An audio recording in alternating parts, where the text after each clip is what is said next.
It was really like ninth grade where I just cold turkey stopped even thinking about it.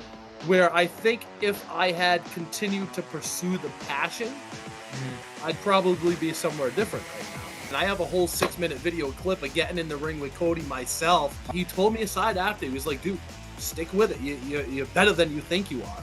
What was your first interaction meeting Bobby Rossi? Rossi actually trained with us at the event center. That whole Tuxedo Match was really a secret thing, really. Number 17, the entry was open. Bobby Whitney comes out of nowhere. Then I was supposed to have a spot with Jardine after. When he pushed me, my leg went over my head because I actually tore my hamstring that night. Antonucci tells me, hey, go tell Kevin Nash he has to do this. Nash goes, you tell him I ain't doing shit. And I don't want it to get to that point. I want stuff to be exciting and stuff.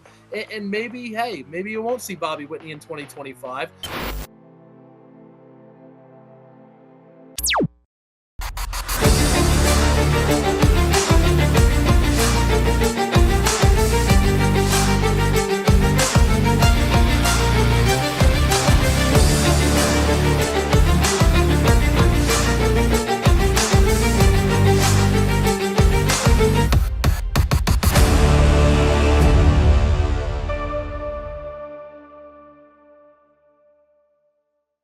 What's going on, my friend? How we doing? So first and foremost, thank you for allowing me to come on.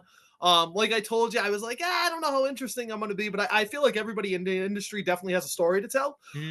Whether it's the backstory growing up or how you evolved into where you are today. And I actually today, I'll be honest, full transparency, first time I went back and listened to some episodes.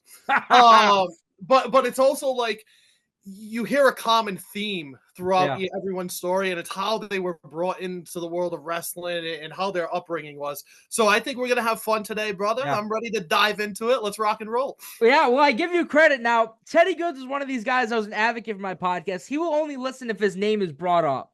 So that's already beating it. So I appreciate you listening to begin with. Fair enough, man. Hey, we're trying to get those numbers up for you. Oh, yeah. So yeah, like I mentioned, let's talk about you. But before we go into wrestling, I'm curious, when did I don't want to say having the gift of gab, but you've always had that voice. So was this before wrestling? When did you get that? So, I mean, my 4th grade teacher, she told me she was going to see me on a billboard one day. It hasn't come to fruition yet, but we're hoping so. Yeah.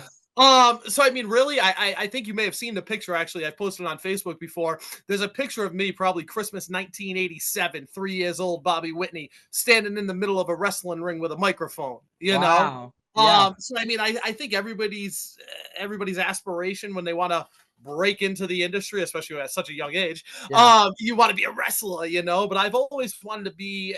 It's almost like being the ringmaster, so to speak. You know, being in that circle of the activity and that theater of violence, and really hyping everybody up and getting the crowd going. That's what I love about it, you know.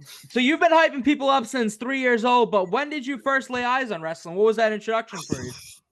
Man. So yeah, now you're really. I'm dating myself too. So I just turned 40. I certainly don't feel like it, you know. And actually, I'm gonna age you a little bit here too, brother. Look what I pulled off the refrigerator. That's crazy. Yeah. So I pulled that off the refrigerator. But going back to the question, we'll get to that in a little bit.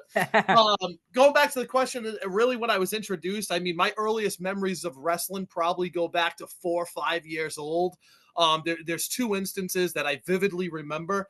One was going up to New Hampshire with my mother and stepfather. And I remember being in the back seat.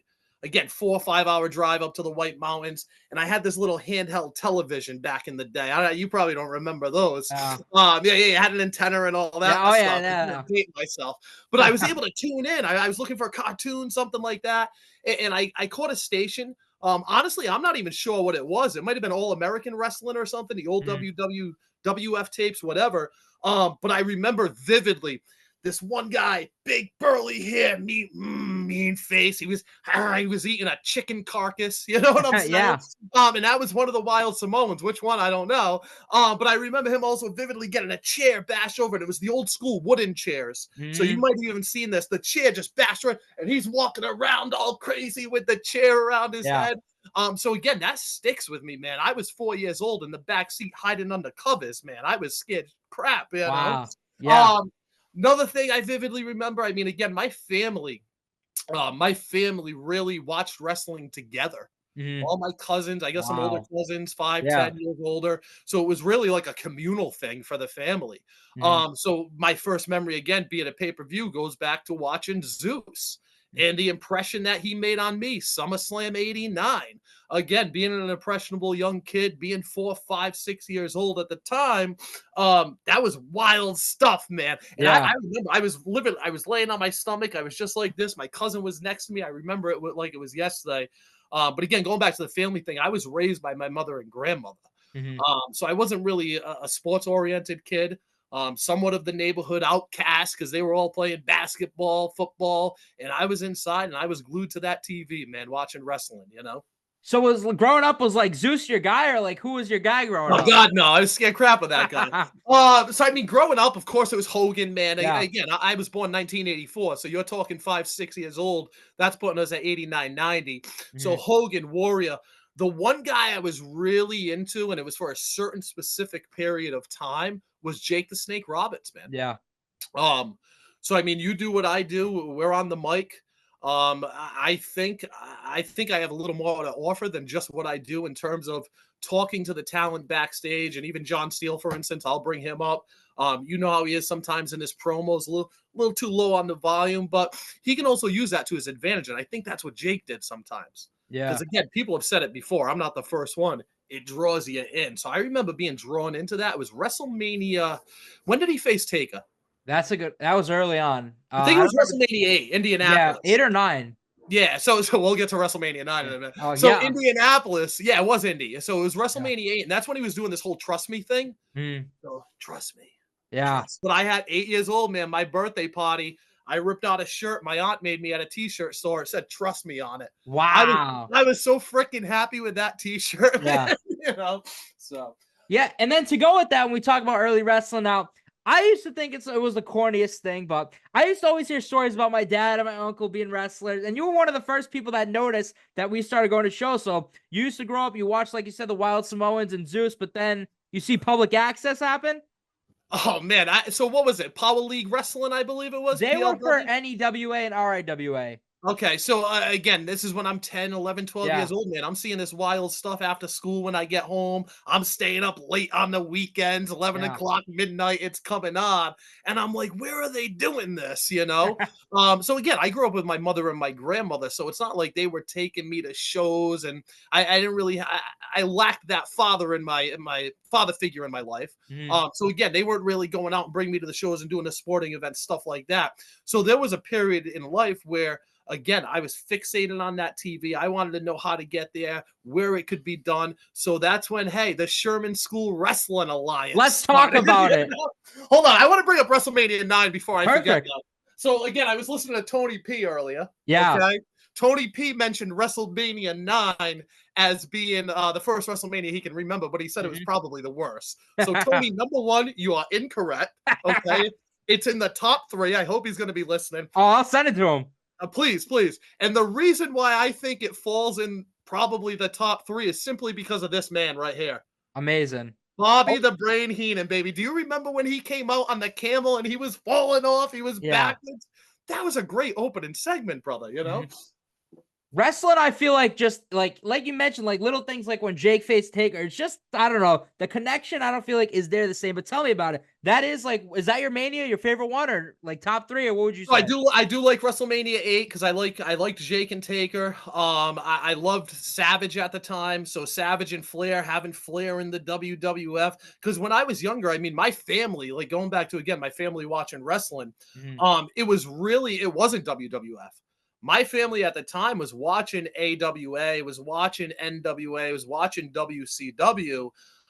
So it was more sports oriented or athletic based, should I say? All Yeah. right. So again, when I transitioned probably 6, 7, 8 watching it, and again, when I say transition from 4 to 6 or 7, it doesn't sound like this huge period of time, but it's all crap I remember, brother. Mhm. You know, so I remember going home from school, 3rd, 4th grade, vividly watching AWA. That used to be on ESPN, 3 o'clock every afternoon. Then I think it was Global Championship Wrestling or whatever that was in Yeah. the late 90s. They had the Dingo Warrior, Oh Scandal, yeah. all those guys, you know. Um, but going back to again elementary school, Sherman School Wrestling Alliance. I put this in the notes for you. Yeah. Talk about it. Tell me about that. Yeah, dude, we used to get into a lot of trouble in elementary school, so we put together this little coalition of superstars, it was Jimmy McMiniman, Mike Sherman, Eddie Lasser. I'm going to make sure they all listen for their shout outs. But dude, we were having such a great time in the playfield there. But the lunch ladies, man, Mrs. Flurry, you didn't want to piss off Mrs. Flurry because Mrs. Flurry would get involved in the action. Really? Dude, I'm telling you, she came over. She used to grab my ear. She used to pull me by the hair. But that whole Sherman School, that probably ran 3rd to 6th grade, dude. I was making match cards during regular class. We had championship belts. I stole my mother's weightlifting belt. I made a whole championship belt out of it. That really carried through to junior high, even first couple of years of high school. Did you ever do the backyard wrestling stuff or not? Like when I grew up, I feel like even going to high school, like in middle school, I was just like the wrestling kid. Like you said, like even my dad would tell me about back in the day how big wrestling was. Yeah. You were going to play in real rings though with dad, so you didn't need the backyard stuff. I was telling some of the people, I forgot what interview I just did, but like people are starting to text me like after high school, like, hey man, like now I'm getting wrestling, like when The Rock is back and all that. But like before that, like I was just a wrestling kid. Yeah, understandable. Dude, I was setting up the rings in my grandmother's bedroom. I get this little thin string. I'm thinking I can bounce off the rope. I'm falling off the bed, What was like your gimmick back then for the Sherman School Wrestling Alliance? The Sherman School. So I was Bob the Bruiser at one point. Okay. Bob the Bruiser. Yep, I think that was the big one. And then going through, like I said, junior high, that's when it transitioned a little bit. So obviously we were out of elementary school, so I had to come up with a new moniker. Oh yeah. So we transitioned to the EWO. It was the Extreme Wrestling Organization. Yeah. And then we had another division, almost like WWE and UFC. We actually had EFO, Extreme Fighting Organization. So we used to do again the wrestling and the backyard stuff. But yeah, Bob the Bruiser. There was a time I liked Kidman, so I turned into Guyman. Yeah, the guy. Then there was Bobby Love. I played that off Dude Love. I had an old gimmick there, so that was fun. But yeah, I mean, like I said, that carried through high school. And the big thing there was that's probably the period of time where I was turned off on wrestling a little bit. Partially because, like I said, 7th, 8th grade, dude. Again, we had chicks fighting. Magnificent Madeline, Dangerous Diane. I gave them all gimmicks, But yeah, I mean, going back, like I said, there was a time in 9th grade where this was heavy, man. We were having shows like every weekend. We were drawing 30, 40 people. They'd be Where are you running these? Dude, so my buddy Steve Peloso, he has a big house, West Shore Road, Warwick. But we used to call that Peloso's Palace. So that was like our big headline show, Peloso's Palace. So his dad helped us construct a ring, dude.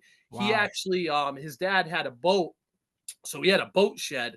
We had a hardcore match, dude. We went on top of the boat shed. Yeah, and this is crazy, dude. Luckily, his dad was a nurse, so we always had a nurse on site if needed. Only needed him once. It's when my buddy Steve cracked me over the head with a lobster tray or whatever it is, lobster cage. Busted me open. I still got a scar. I'll show you next time I'm with you. Getting a shit. So like your name was Bob the Bruiser. What was like your moveset and finisher? Oh, dude, you think I had a moveset back then? Did you have a finish? No, I was doing whatever I could. I was hopping off railings, jumping railings, whatever I had to do. Yeah. But again, what I was saying when I was turned off a little bit, this became such a thing in high school where, again, it was an obsession for me, 9th grade. All right. Writing the cards, thinking about the next matches, giving everybody their gimmicks. I had the Leprechaun. I always watched the Leprechaun movies when I was younger, those horror films. Terrible movies, right? Have you ever seen one? The horror ones? Yeah. Terrible. Waste of time. But anyway, had the Leprechaun, dude. Then, of course, stunning Steve Peloso. That was my other buddy. G.I. James was a big one. I gave him my stepfather's army fatigues, He was out there kicking ass. But my Italian teacher, again, going back to that, she called the parent conference, dude, with my mother. Yeah. She's like, Whitney's wasting too much time in class. So right then, I got called into the principal's office. It was my mother. It was the Italian teacher, vice principal, I think, and guidance counselor. She shit all over it, dude. Yeah. What's he doing? This stuff's stupid. Nothing's ever going to come out of it. And I'm in 9th grade, and she completely buried me. Of course, my mother sided with her, Oh, yeah. It was really like 9th grade where I just cold turkey stopped even thinking about it, where I think if I had continued to pursue the passion, I'd probably be somewhere different right now. Yeah. And I look at someone like you who again, you were around the business, but someone who's doing the right things right now, Chris. What are you, 19 years old? Yeah, 19. dude, future's ahead of you, brother. You got Yeah. so much on the table and so much time to prepare. So again, I don't no, I will say I envy people like you. You know what I mean? Because looking back, but again, I wouldn't be in the spot I am today in terms of life, being with the wife and all that, had something happen differently, you know? Yeah. That's crazy. So let's talk about it. So you have this conference. Everybody knows that wrestling's like your thing, but like you say, you stop for a little bit, and then comes XWA, right? Yeah, dude. So let's fast forward 20 years. You know, that's basically what it was. Yeah. No, so yeah, I mean, So were really you like 20 on years. and off watching, or like were you like? So I didn't. I mean, I'd probably so ninth grade for me was 98. Okay. I probably watched up until about 2002, Rock Hogan, WrestleMania 18. Mm-hmm. And then again, so the cool thing about WrestleMania is I'm 40 years old, so every year WrestleMania turns a certain year. Oh I also yeah. turn. Yeah. My birthday's also April 1st, so it Yeah. typically falls on the weekend of WrestleMania. But yeah, I mean, I probably stopped watching around 2002, and honestly, if you ask me any questions wrestling related from probably 2004, because the WCW invasion that sort of turned me off a little bit. Mm-hmm. Besides, just again, I don't want to say outgrowing it, but I had other stuff coming in life. Girlfriend, college, all that Yeah. started to happen. But the WCW thing, I wasn't really a fan. So if you ask me anything between 2004 and probably 2014, there isn't much that I could tell you, to be honest. Yeah. But let's hit XWA, man. You know. How'd you find out about it? So one thing, hold on one second. It's getting a little hot in here. Oh my God. Well, Are if you those look like at the this- run sheets? This is every single run sheet from every single Thursday night throwdown. Now, let me ask you, how in advance were Thursdays playing like the match cards? Like, are those handwritten stuff or are they typed? It all depends on who showed up for the Yeah. night, brother. You know, we didn't know about before 5 minutes going out to the curtain. Mhm. I like lining up my ABCs too, so to know all the changes that happened, that was a little frustrating. Yeah. But talking about XWA and how I got into the local scene here, 2014, I think it was Yeah. Xtreme Rumble, maybe. Westworld. What was your first India? Well, again with Dad, but what was your first XWA event? My first ever indie was the one at Brown. Okay, And that was because Mysterio of and Ricky TJ Day, right? Marconi and Casey Navarro. I used to watch a YouTube show with them called Grimm's Toy Show. Okay. And I heard that they were going, and that like since then I was hooked. And then they did like I think it was a 1-year TNT. You were on the poster, I remember that. Yeah. So let me ask you, Navarro, going back to Resolution, that was Brown University. I think that was Ricochet Mysterio. Yep. Navarro was in the Battle Royal, if I'm not mistaken. He was Kid Christian at the time too. Oh yes, correct. Yeah. So who else did he show up with? I'm trying to think. Jordan Oliver, he was there with. Jordan Oliver. There were 2 other people he showed up with. I'm gonna find that out. I'm gonna look through the sheets. Okay, perfect. The last thing I want to apologize for, but I showed up to RWA last minute because I was helping with college football, and Joey Bones and Steele, they asked me to show it, and I showed Bobby Rossi.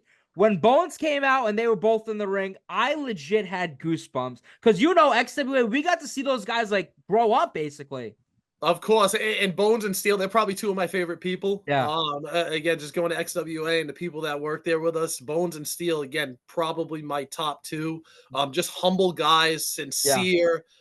There's no ego with either one of them, and I almost think to be in this business and be around the people that we're around, you almost need to have an ego. So yeah, let's go back to XWA. I mean, at the end of the day, 2014, Xtreme Rumble. I think it was Taven. Actually, I'm sorry, it was probably a little later. That was my first show that I saw with them was 2014. But there was probably about a year or 2 later. That's when Taven announced the school was opening. He did it at an event. I was there with my kid. The kid tapped me on the shoulder. He's like, "Did you hear that? Did you hear that?" So again, I was a little intrigued because, like I said, going back to high school and stuff, I was looking for ways to get in, but I didn't really know how. I didn't have Wolverine for a dad. You know what I'm saying? And I think even when I did that research and like the closest wrestling school at the time was probably Kowalski's. But be it where it was, I wasn't getting up there at 15, 16 years old with no transportation. Yeah. So yeah, I mean, XWA, like I said, them opening that school, that was fantastic. Bridal Ave right down the street from me, West Warwick. Started out with the intention is training as an in-ring performer, brother. You know? Yeah. And I will tell you right now, and for anybody, if anybody will watch this, anybody who's in the ring right now as an in-ring performer, as an athlete, and again, I say this as someone who works beside them, it's intense, man. To go ahead and it's the dedication. It's the sacrifice. Yeah. I think that's the biggest thing. I mean, anybody can get out there on a weekend and go into the ring and have a 7-8 minute match, and okay, I'll do it again next week. But for these guys who want to take it to the next level, the sacrifice that they have to and the things that they have to give up, it's something that I wasn't willing to give up at 30 years old, just starting. And again, how long would a career be? You know what I mean? Yeah. So I think I underestimated myself a little bit. But again, at 30 years old, having the wife, having the kids, having the full-time job, this is something where it's a young man's game, you know. But again, I do want to give a shout out to each and every performer, just for the sacrifice for them trying to chase and get to that next level, you know. To go with that, so you said originally, like, your dream, like, everyone was to be like a performer wrestling in that ring. How long did it take you to, like, I don't want to say have a reality check, but realize like you wouldn't want to do like the in-ring stuff? Yeah, so I mean, I still want to do the in-ring stuff. True, Like, yeah. you know, there's hindrances, brother. So I mean, at the end of the day, I mean, I think I went a good probably 5-6 months training. So again, if you want to run a little collar, elbow, tie, upside headlock, push off, but you know, shoulder block, whatever, I can do it. Okay. Yeah. But it came down to one, it was dedication. I was half-hearted with it. If I had to stay late at work, I didn't really put it as a top priority, which you had guys like Joey Bones, you had guys like John Steele, you mentioned David Craig and all those guys. And they were dedicated, man. So I felt like I was sort of cheating the team by not showing up to every practice. And then on the other end, like I said, I went for about 5-6 months. I competed in that student battle royal. That was at Breakout. Yeah. That was fun. So my big highlight moment, I don't even know if I want to tell this on air, but my big highlight moment was Isana was in the battle royal. Yeah. All right. So I had my whole family there. This was last minute stuff too. Mike Antonucci was like, you want to be in the battle royal, whatever. So I hopped in. I didn't have any boots, nothing. I threw on Antonucci's boots. What was your gear? Like a t-shirt? Or would you wear? No, actually, you know what? So I lied. This was actually brought to me the day before that I was going to be in it. So I scrambled. My buddy has a t-shirt making place right down the street. So I made the t-shirt. And this was another gimmick that I had in high school. It was Robbie Reno, the real deal Robbie Reno. Okay, right? yeah. So I didn't know that it was gimmick infringement until not so long ago, where there's another real deal. I forgot who it is. I apologize. Zeta Steele? What's that? Is it Zeta Steele and MLW? It may be, but I think locally too. Oh, okay. But it might have competed with your dad. Who knows? But I was still in the gimmick, you know. So yeah, I mean, going back to competing 5-6 months, I did the student battle royal. So again, during that battle royal, Isana's in it. I have my whole family lined up. I was playing the heel, dude, and that's what I love. I think everybody loves playing that heel. It takes a lot to be a good baby face. You know, I think to get the people on your side, I think it's a lot easier to be that heel persona. So I'm kicking away. I'm kicking away at Isana, dude. Kicked her a few times in the baby maker, if you know what I mean. Yeah. And then all of a sudden, I sniffed her hair. Don't ask me why, dude. Maybe a little creepy, but it came off as such a heel move, dude. The crowd was like, "You scumbag!" You know? So I got the heat that I wanted. Kept going through the battle royal, but then at the end of the day, I probably blew up about 12 minutes into it. David Craig's trying to throw me over. He's trying to do something with me. I forgot. I'm like, dude, I can't breathe. I can't breathe. So I knew right there and then, be it the first time that I was in the ring, it was going to take a lot of endurance, you know? And I can't remember. Do you know the timeline there? Was that before or after Crossroads? Do you remember? I'm not Crossroads was Ciampa and Cody. Yeah. You didn't put a date. You just said first XWA event. Yeah. So Ciampa and Cody, the reason I'm bringing that up is because Cody was an instructor at the school, special guest instructor, one night. And it was cool, man. I have a whole 6-minute video clip of getting in the ring with Cody myself. Where, again, I'm like, dude, I'm getting in the ring with this guy coming off a WWE stand. He's Dusty Rhodes' kid. I was shaking, man. I was that nervous. I'm sure some of the other guys felt the same. But again, me knowing that I'm not the wrestling type in terms of endurance and stuff. But I was able to go with him. And at the end, it was basically him just hitting us and me selling for him, basically corner to corner. He pulled me aside after. He was like, dude, stick with it. You're better than you think you are. Which was a cool moment for me. So again, that's always in the back of my head when I'm like, yeah, I still want to do this. But again, it's age and it's all the other obligations, you know? Yeah, so we talk about when you were in that Rumble, getting that reaction to then, I believe you said, what was it, in 2016, you were the Macho Man for a wedding? Oh, yeah. So my wedding. Yeah. I want to go Wow. back to school for one moment though, because That's I just fine. thought of the Battle Royal again in Bennett and Taven, Mhm. you know? So I got to bring up Bennett and Taven because over the past 10 years, I've lost both my parents. I lost my mom 2014, and I lost my dad in 2016. And this was when the XWA was coming together. We were running those weekly shows. Yep. Bennett was a staple still at the XWA Event Center. It was while he was in talks with WWE. But it also was when he was going through his own crap. Mhm. Nothing that we necessarily have to rehash, but we know the history. It's Yeah. nothing that he hasn't shed light on.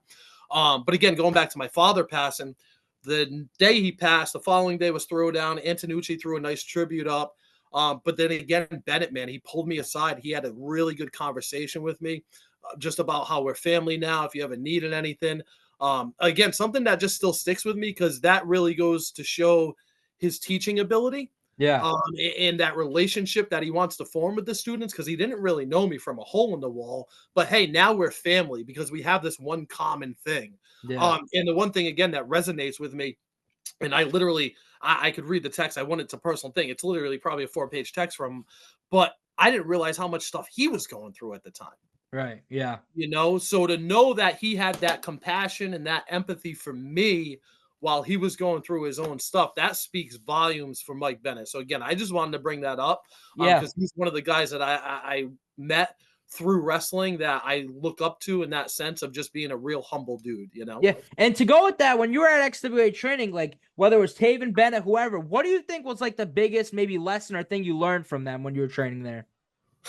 The thing that sticks with me, man, and I actually use it in sales. So I'm a solar salesman. I do a few other things. Slow is smooth and smooth is fast. You Wow. know what I'm Yeah. saying? Yeah. So like you have all these guys coming in again. They get the nerves going. They want to do everything. Boom, boom, boom, Yep. boom, boom. And it just creates this mess. You know what I mean? So again, Taven always said it: slow is smooth, smooth is fast. Slow it down. It's gonna look good in the consumer's eyes. And they're gonna buy right into it. So it's something that I train in sales because when people are doing their pitch and they're trying to convey something, oh, let me tell you, blah, blah, blah, blah, blah. Slow down. Slow is smooth, smooth is fast. So I always attribute that to Taven, although I'm sure he wasn't the first one. So yeah, tell me about it. Being the Macho Man. Macho Man, you're gonna get the YouTube clip for this, If brother. you have it, send it over. We'll put it in. We will. So yeah, I mean, wife. So I've been with her since 2009. Mm. She knew about my wrestling, my love of wrestling prior to getting into the relationship. I always tell her also wrestling's my first true love, Yeah. certainly my mistress sometimes. Yeah. So again, we got married in 2016. This was in September. So I don't think the weekly throwdowns had started yet. Mm. But again, going back to me being Macho Man, I did the whole get up. I had the whole cape. I had the hat, brother. I had the glasses. I had the Intercontinental Championship.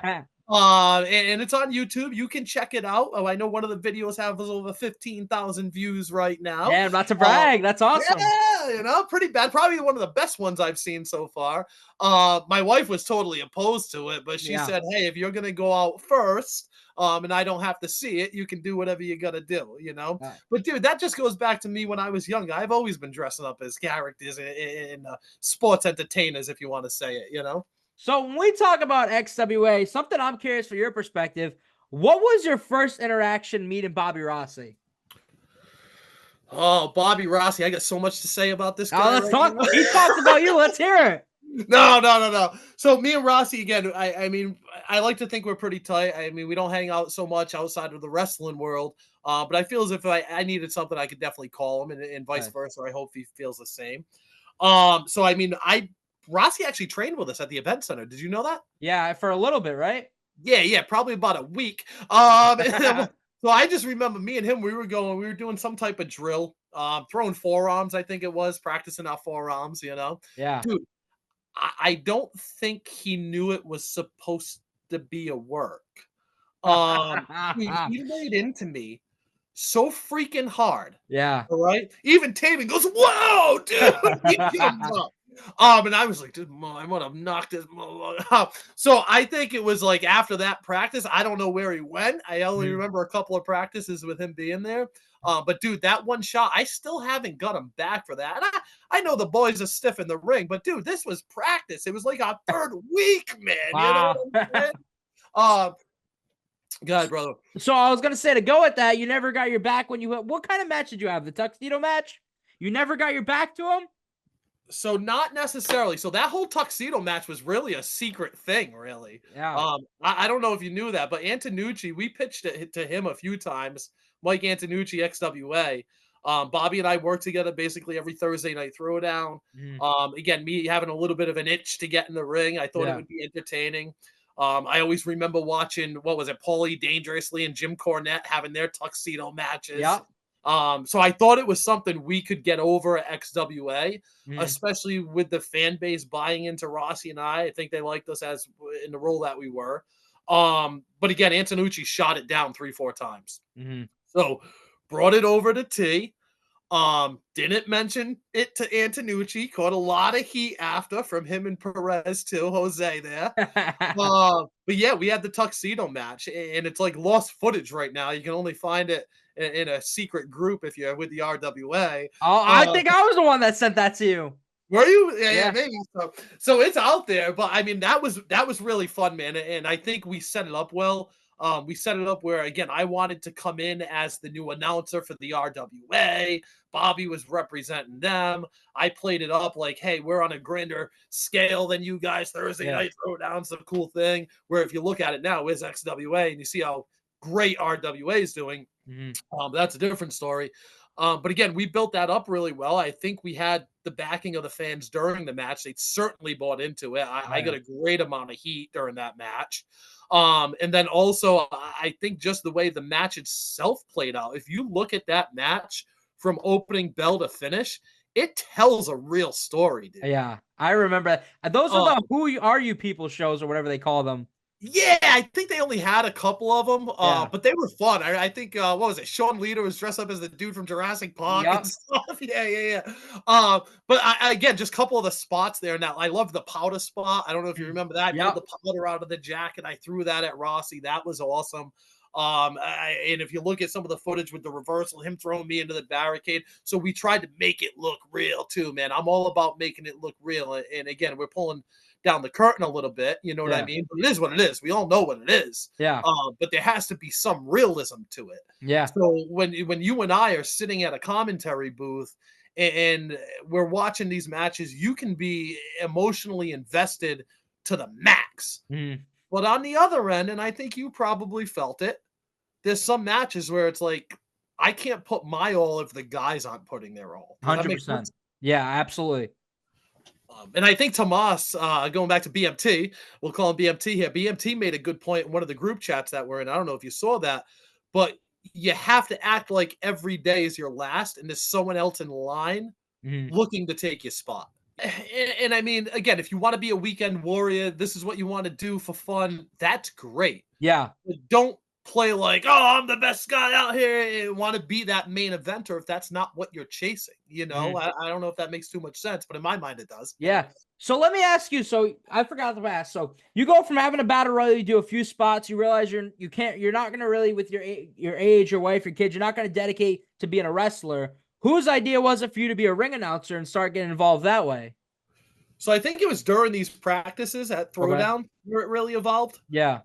Just, hey, someone hop in the ring, be a ref. Hey, someone hop in the ring and be the announcer. And again, I always played that role when I was younger in a sense. Yeah.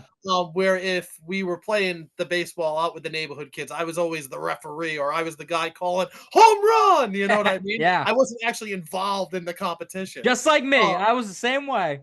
Yeah. So I mean, it pays off. We get a hot dog and a handshake every now and then, you know. Yeah. So I mean, again, it was probably through these practices. It was where Taven was like, "Oh man, you got a voice. You could do this." Maybe he saw that I wasn't made for athletic competition. Who knows? But again, it's something that where in ring is a lot different to me than commentary. But if I go look at Resolution, like one of those feel good moments for me, and it might sound, and again, it probably sounds so stupid to the regular person. But like just being able to say, all right, let's take it to the ring to Rich Palladino, and then just seeing that transition and the timing of him going the opening contest, that's what gives me chills. Yeah. You know what I mean? To know that you pulled off something like that top notch. So it's the same thing when I'm in the middle of the ring and I'm opening a show and I'm getting that pop that I'm looking for and I'm trying to gauge that energy, because if I have to bring it down a little bit, I'll bring it down. Yeah. But I can also bring it up if I need to. So going back to the commentary versus ring announcing, it's two different things to me. Again, you're not fond of in-ring. I'm really not that fond of commentary, partially because I don't want to disappoint the talent. Like that's where I come from, is if when the talent's listening back, I don't want them to hear that half-hearted effort. That's probably my fault. And when I'm supposed to be telling their story. Yeah. You know what I'm saying? Whereas I'm a good hype guy, so in the middle of the ring, I can get that crowd going. I can get off what we need to. And I just like hearing that music hit and getting that timing down when they're walking through the curtain and boom, it all just comes together, you know? Yeah. So tell me about it. Kings Never Die. Is that your first event? And like, what is going through? Is chills, nerves? Are you ready for this one? Yeah. So you're talking about Kings Never Die. I think the main event there was that was JT and Anthony Henry, right? Yeah, I think right. so. Yeah. So that was the first time Anthony Henry was on a XWA PLE, if that's what you want to call it. Oh, yeah. Premium live event nowadays. Yes. But that was also, I think, one of the first events at the event center, too. So, again, I was nervous as hell. And I look back at that tape, and I certainly see the progression from when I first got into the ring, not really knowing the timing aspect, because I think the whole ring announcing thing is timing. Yeah. And also just knowing when to have your sound bites. Because I'll just take RWA the other night, for instance. We had that 10-man match at the beginning, the 5 tag teams. Yeah. And there were some stipulations that I had to get off. And I like to speak in sound bites. I'm not so much today. But again, speaking in sound bites, there was so much to get off at the beginning of that match. Although it was probably only 10, 15 seconds, to me, it felt like 2 minutes. Yeah. So I actually want to go back and watch a tape because I could feel myself almost shaking, being like, shit, am I going to get winded here? Am I going to get through it? Blah, blah, blah. Yeah. So the nerves are still there. But comparing it to when I was starting in 2016 with Kings Never Die, again, huge progress. You know? Now, let me ask you, you talk about tapes back then. I didn't even know you can find XWA footage from back in the day. Oh, bro, the XWA network still is it still a thing? Yeah. So I mean, I have Fight TV Trilla. There's a few up there, you know. I'm actually going to the CES office tomorrow. Nice. CES with Jimmy Birchfield. I'm trying to work a few things out with him. Don't worry, Palladino. I'm not stealing your spot. Don't worry about it. But yeah, so I mean, I'm looking for 2024 or the end of Q4. 2025, I gotta start setting goals, brother, because I feel like right now I'm going through the motions a little bit. And I don't want it to get to that point. I want stuff to be exciting and stuff. And maybe you won't see Bobby Whitney in 2025. But I feel like if I were to set goals and I were to push myself a little more, I certainly have a lot more to offer than just, hey, going and doing 4 matches at the beginning of it or before the intermission, you know? Yeah. I love how you said that. Like, that's something that I was taught in high school and even middle school, setting goals. Now, I remember we did that commentary bit where you like to brag to me, but my favorite wrestler, my only goal I had this year was to call a Shawn Spears match. Like, I was ready. He was getting booked in Cali. I was going to fly myself down. I just wanted that moment. He signs with NXT, so I'm like, there's nothing I could really do. So the goal I set was I want to have Spears on my podcast. So I went from episode 9 to 11 to save number 10. And that's the only thing I've told people, like, if there's a day I interview Shawn Spears, that's probably my last one I do, because that's the only thing I want to do with this. Yeah, I mean, I don't want to say it's a bucket list. I think we're both too young to say let's check off everything on the bucket list. But I think it's smart for everybody to have goals. Yeah. And I think a lot of the guys that I see in the back do. I mean, I talk to guys like Alec Price. I talk to other guys and just see what they're doing. And I think they're always trying to rise up the ranks to get to the next best thing, because ultimately that's going to lead you to the promised land. Yeah. For different people, the promised land can be different things. You know what I mean? So like my wife, for instance, she's not a wrestling fan. She'll sit and watch the pay-per-views with me or stuff. But again, she thinks it's men and girls in spandex just rolling around, and why are you watching this? Yeah. Which is really probably most of the nation. You know what I mean? But on the other end, when I start talking the business aspect and the merge of TKO and WWE and just even the territory days versus the days of today and all that, like, people see that this is bigger than just the 60 to 180 minutes on TV per week, you Mhm. know, for Yeah. Monday Night Raw. So that's something that I'd like to get into a little bit more. How I would do that, I don't know. Yeah. But even just like helping on the production side of things with Fight Life, XWA, I sort of miss in that sense because I was like the runner for all those big shows, you know what I Yeah. mean? So again, I liked picking up talent. I liked going ahead and going to Staples and getting the run sheets done and all that. And again, I was a gopher, don't get me wrong. Mhm. But it was all these little things that helped this show come together. You know what I Yeah. mean? So going back to when you were ring announcing, then I believe it's 2019, you got to enter the Extreme Rumble, is it?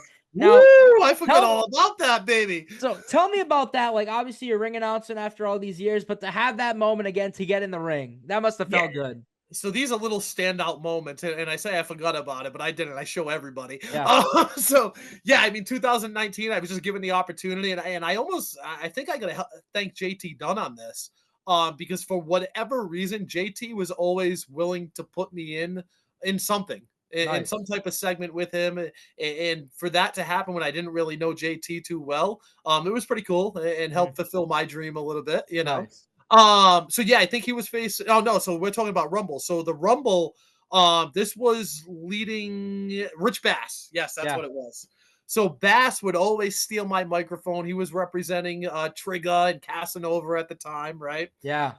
Every Thursday night, whether it's poking me in the chest or even telling me that my microphone smelled like shame and Vaseline, which that's a Yeah. little explicit, you Ah, know. yeah. So it all came to a head at the Rumble. So Mhm. again, Extreme Rumble happened. Number 17, the entry was open. Bobby Whitney comes out of nowhere, you know. Yeah. Handed the microphone to Palladino. He was on commentary. I rip off the jacket. I'm going full steam for Rich Bass. And then he gets me with the old two-finger poke, you Ah. know. We wrestle around a little bit. I get him into the corner. Boom, boom, boom, boom. Pepper him with some shots. Throw him over the top. Boom! I got the whole place going. Bobby, Yeah. Bobby, I was Bobby. one. Dude, it was nuts. It was Yeah. wild. I swear, I show everybody this. But anyway, so then what was it? Paul Jardine, I think it was, right? Yeah, that I was trying to remember, but now you're saying it. Yeah, it makes sense. Yeah. So then I was supposed to have a spot with Jardine after. Uh-huh. So this was my big moment. We were gonna do the Hulk Andre slam. You know what I mean? I was gonna back up, give him the old point and stuff like that. So he pushed me. I was supposed to come out of the corner, but when he pushed me, my leg went over my head. If you watch that footage, and again, this is why I show the footage to people because I Yeah. actually tore my hamstring that night. Dude, Wow. from ass to ankle, black and blue, literally, Wow. probably 6 weeks. But again, it went right over my head. Mhm. So I'm in the corner now off the push. I'm supposed to get up, go to the center of the ring, and do a little push off with him now, and then do the slam. I couldn't even get up, dude. Wow. Couldn't get up. So Yeah. again, like these little things, like I was 32 at the time, dude. I'm Mhm. coming home with my ass to ankle black and blue. My wife don't want to hear this, dude. You know what Yeah. I'm saying? I couldn't go to work for like a week. I was knocking doors at the time. I couldn't walk neighborhoods, anything like that. But that's a moment I'll always remember. Again, just having that spontaneous moment of number 17 is Bob Whitney, you Yeah. know, and being able to get in there. So that was a cool moment. I appreciate you bringing that up. And JT, like I said, he got me involved in a few other spots too. I mean, I think it was DTA. Mhm. That was a couple months later. He went against Sammy Guevara again. So again, to be in the ring with Guevara was cool. But for whatever reason, I think JT went to go hit Guevara with a chair. I went in to try to intercept the chair. And then I ended up taking the chair shot. So I got a couple still frames of that event with me in agony. That's up on my wall in the other room. Nice. So I mean, it's all those little moments that I did have to get in the ring, where I'm happy with that. Like I'm satisfied. And again, that wasn't my plan from the Mhm. get-go. It was just, hey, let's go to practice, see how this works out. Very happy with what I'm doing, working for RWA and Fight Life right now, though. Yep. And the last thing I want to talk about when it comes to XWA, for XWA Fallout and Feast or Fight, you got to do commentary with Matt Striker. Now, he was somebody that Bobby Rossi was telling me he learned a lot from. What were some of the things that you learned? Tell me about your experience with Matt Striker. So I did 2 shows, maybe even 3 with Striker, but like Mhm. you said, Feast or Fight. We also did the Fallout, I think. Mhm. He may have been on that one, but the first one, dude, you got to keep in mind. I'm the kid 5 minutes down the road. I just went to the practice, and I'm getting to commentate with a guy who called Shawn Michaels an Undertaker at Yeah. WrestleMania. Right. You know what I mean? Like, that's what's in the back of my mind. Like, there's no way that I can even fill one of these shoes, never mind both. You know what I mean? And not so much filling the shoes, but working side by side with. So I was very nervous. I think it comes off on my commentary. But the second time I found a really good flow. It might have been John Roy with him and I. Yeah, sounds right.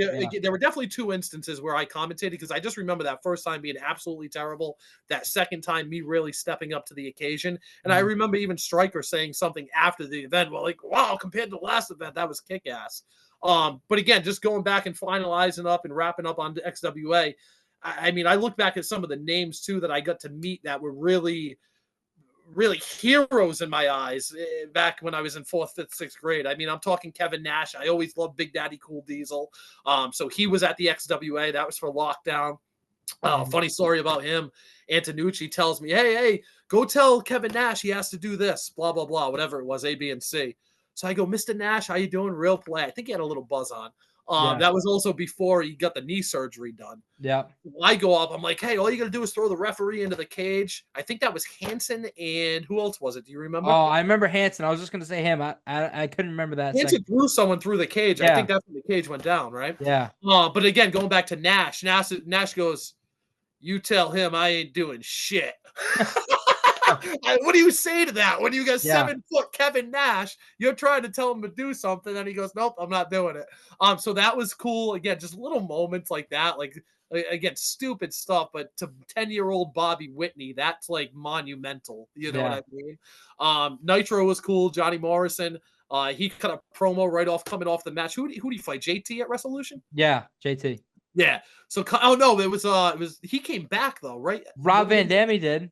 Yeah, so it was after he fought Van Dam. I caught him in the back, dude, right through the curtain. What an asshole I am. But yeah, right through the curtain. I'm like, oh, my friend's wife. He cut like a 30-second promo for my buddy's wife who just had 2 kids. Wow. So that was cool. Again, just being a humble guy and knowing some of the other talent that I've interacted with. Not everybody's going to do that, especially when you come into an indie show and who knows what's going on, you know? Got to eat spinach pies with Eric Bischoff, you know? That was a cool moment back in catering. Again, me watching NWL and thinking in 1997, hey, I'm going to be sitting next to this guy in 20 years. That just, again, blows my mind in a sense. Yeah. You know? So to go with XWA ends now. I don't know the correct time frame, but when XWA is over, do you think being a part of wrestling is over for you? So I did. Yeah, 100% a little bit. Just because like I'm not one to really get out there and put my name out. And also one of the things that was sort of instilled in us with the XWA, at least for myself, was he sort of wanted me to be solely with the XWA. Okay. And again, maybe it was because of my lack of experience and they were just trying to build me up a little bit. But there was one point, like, no, they wanted me exclusive. And I don't think that was because of my talent. I think it was because of the lack of. Yeah. So that may have hindered me a little bit. Also, I don't know if you know this, but I announced the very first test of strength at Slick Wagner Brown School. Wow. Yeah. No, I had no idea. Yeah. So that was 2016. That's a gig that Jose got for me. I drove up there with BMT actually. BMT and Jose. I did not know BMT. That was the first time I ever met him. And actually, that was probably the last time I encountered him up until his return. Yeah. So that was really towards the back end of what I would say is his first run. So that was cool. Again, just going up there with those 2 guys. But it's funny because we walked in. I told my cousin, he lived in Connecticut at the time. And I'm like, dude, I got this show. I got a booking that the people I'm working with asked me to go somewhere else. I'm all fired up. I walk in, there's 2 people. One's my cousin. The other's a wrestler's girlfriend. So I hyped it up really big, but it's great to see what he's doing up there too. And I almost want to reach out. I'm not sure if they had Test of Strength 50. I think it's either coming up or they just had it. But if it's coming up, I'd love to try to get up there and at least announce one match, you know? Yeah, that'd be a full circle moment. Now, let me ask you, so you've always been close with Frankie, so you were probably there for the early stages of Fight Life. So tell me about Fight Life, because you've been with them since day one also.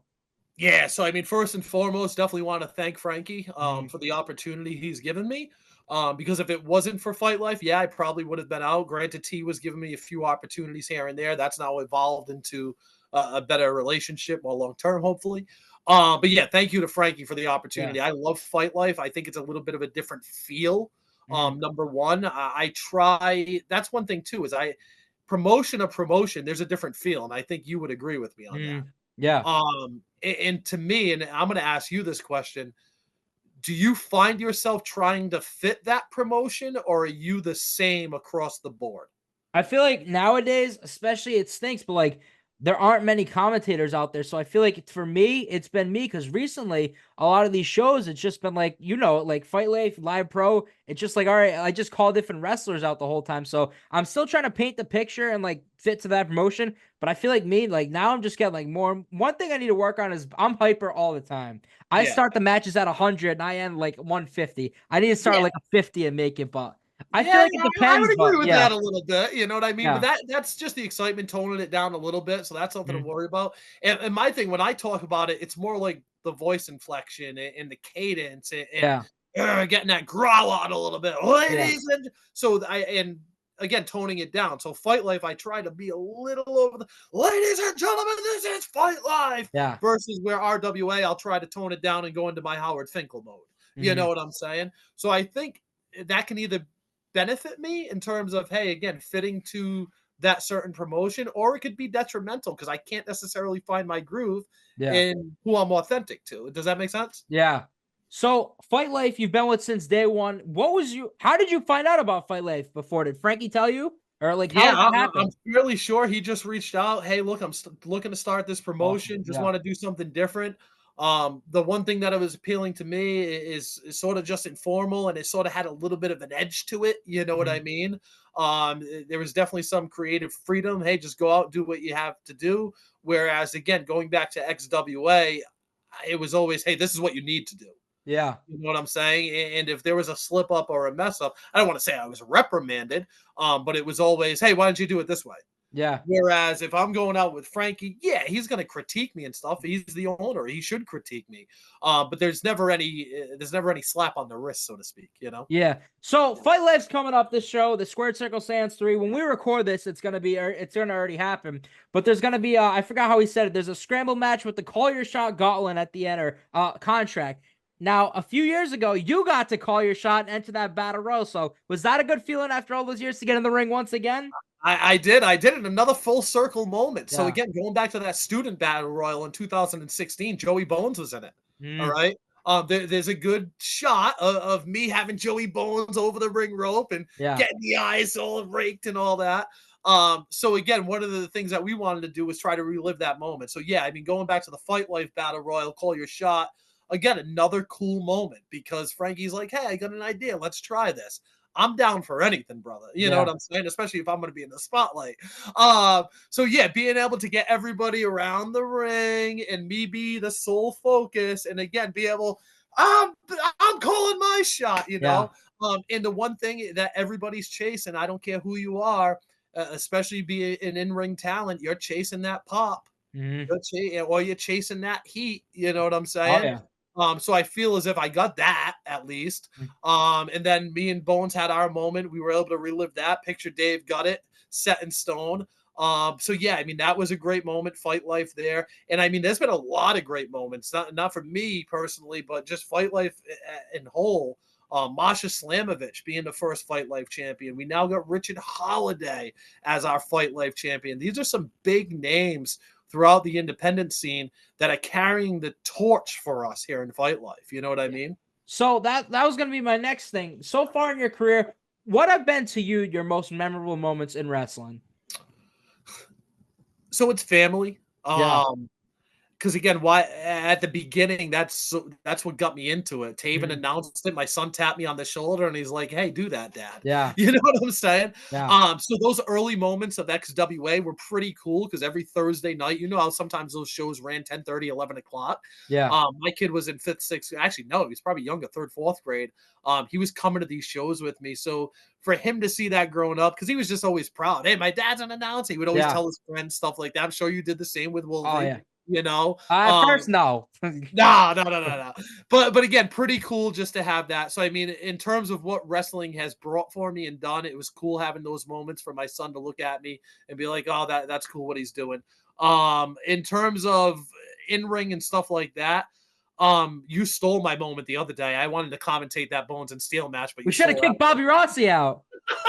So honest to God truth is I text Desiree the morning of. I was like, Desiree, I really want to announce this match. Can I have it?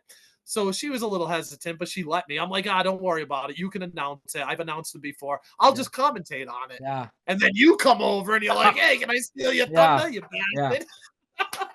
You know, but again, other moments. I mean, Plymouth Memorial Hall was cool. It's the big moments, especially when I'm in front of a big crowd. Because I think, again, I think it's much more difficult to work a smaller crowd than it is those bigger crowds. I've heard it before from talent. I've heard it before from musical performers. It's just when you have those bigger crowds, and again, knowing that you're working a crowd of 1,500 people is a cool thing, you know. Hopefully we can get that up to 3,000, 4,000. Yeah. So one thing I give credit for, Fight Life, the last show, it wasn't as big as a crowd as it used to, but they were hot all night. I mean, what the performers bring, I mean, that's a testament to his roster, if you ask me. You know what I mean? Because those are guys who can go out. And again, we've had some big crowds at Fight Life. But like you said, I mean, it was a Sunday. We had some other competition in the area, but that doesn't mean the action was lacking by any. You know what I mean? So I'm hoping this next Fight Life show coming up on Sunday, we're going to have a fantastic crowd. We're back in Rehoboth, baby. Like you said, it's going to be after we recorded this. You can always check out FightLifeWrestling.com. We're also on Fight TV, now known as Triller. So that's where my focus is right now. Again, doing the RWA stuff is great. But I love the Fight Life thing. It's just the production, being able to go back and watch on Triller. Hey, where were my slip-ups? What could I have done better? And I will say the last event I watched back and I didn't find any slip-ups. So maybe we're finally at a good point, you know? Now, before I end every interview the way I do, the last thing you talked about was future plans on the notes you sent me. So I know you said you're going to try to get into that CES a little bit, but what else do you have? So, I mean, I think I'm just going to start a target goal of just reaching out to other promotions. Starting there. I mean, it's a thing that everybody does. Why can't I do it? You know what I mean? Like you had said, though, in terms of spots for talent versus commentators and ring announcers, there's only so many spots for commentators and ring announcers. And I feel like with commentators, too, it's always like I've learned, like, you're always going to get like a Booker T or like a Jerry Lawler, like those kind of spots, too, already there. So it's only so limited for like spots like you and me want. Yeah, exactly. So again, I don't really know what it is. I mean, I like doing what I'm doing now. Like I said, I was never chasing this as a profession because after that 9th grade Italian teacher, it all went downhill, you know?